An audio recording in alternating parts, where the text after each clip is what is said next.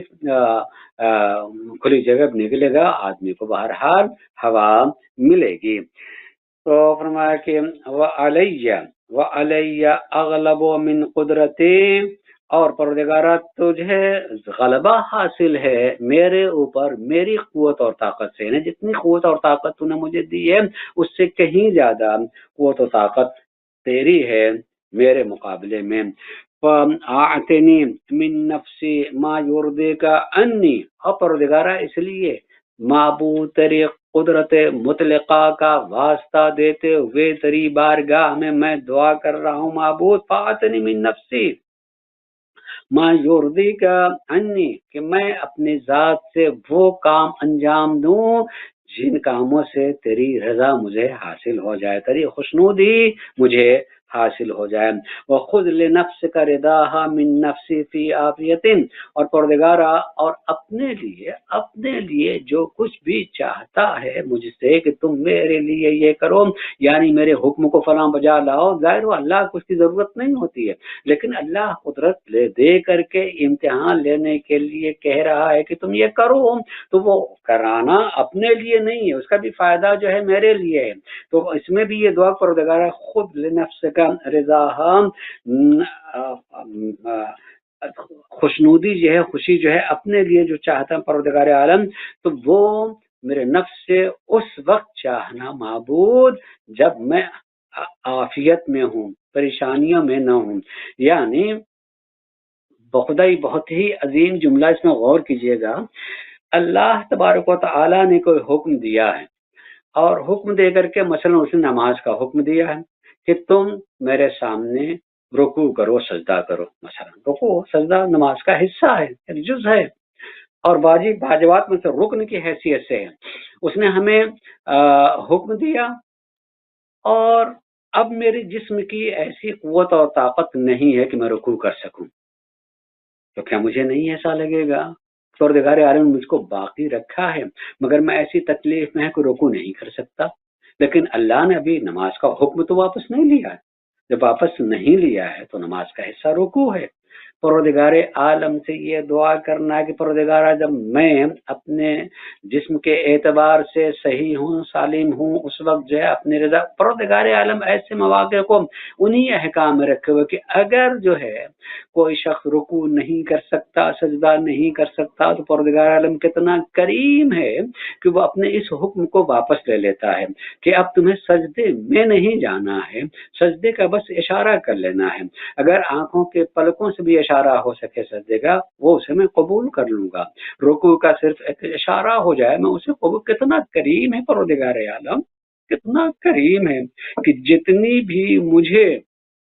پروردگار عالم نے صلاحیت دی ہے، اسی صلاحیت اور قوت کو استعمال کرنے کے لیے کہہ رہا ہے۔ ٹھیک تمہارا جسم نہیں جھک سکتا ہے، تو کیا پلکیں کھلی ہوئی آنکھ کی پلکیں جھک سکتی ہیں؟ نہیں جھک سکتی ہیں، تو پلکوں سے رکوع کر لو، پلکوں سے تم سجدہ کر لو، پلکوں کو تھوڑا سا کم جھکاؤ رکوع ہو جائے گا، تھوڑا سا اور زیادہ جھکا لو وہ سجدہ ہو جائے گا۔ لیکن جتنی قوت اور طاقت ہے اتنی قوت اور طاقت کا تو استعمال کرنا ہے، اس لیے کہ پروردگار عالم جب تک مجھے صحت، یعنی جس چیز کے استعمال کی قوت مجھے حاصل ہے پروردگارہ اتنے، اور معبود یقینی طور پر ہم سے طلب کرنے سے پہلے اس نے اس طرح کے احکام کو رکھا ہے اور رکھ کر کے حکم دیا ہے۔ اس لیے جب مصیبتوں میں مشکلوں میں ہم گھریں تو ان مشکلات کو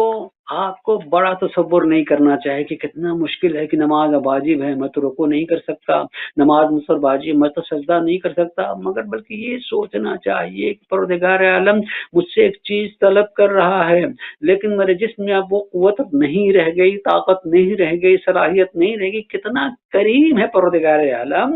کہ میرے کہنے سے پہلے اس نے اپنے حکم کو واپس لے کر کے اب جتنی میری قوت اور طاقت اتنے کے استعمال کرنے کے لیے معبود ہم سے کہہ رہا ہے کہ ہم اتنا استعمال کریں۔ اس لیے پروردگار عالم نے سورہ شمس کو آپ پڑھیں تو سورہ شمس میں جو ہے